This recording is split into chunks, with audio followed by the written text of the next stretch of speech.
Welcome to the CHRS Absence Management tutorial on how managers can approve no leave taken entries in CHRS. You can use the topics in the notes for this video to jump to specific sections within the video. Closed captions are available for this presentation. Click on the CC icon in the play bar to enable closed captions. To access the approvals for no leave taken, log into the campus portal and select Manager Homepage in the Titan Online widget. Select Fullerton as the campus, then click Login.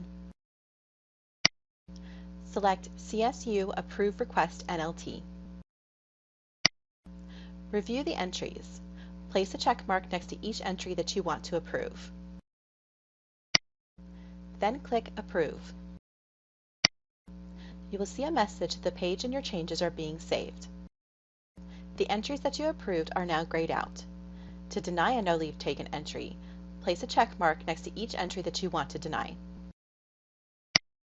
Now scroll to the far end of the table so you can enter a comment. Enter a comment about why you are denying the no leave taken entry. Typically this will be because the employee has absences for the pay period. Now let's scroll back to the left. Select Needs Correction. This is essentially the same as denying the no leave taken request, as there is no real correction that an employee can make to a no leave taken entry.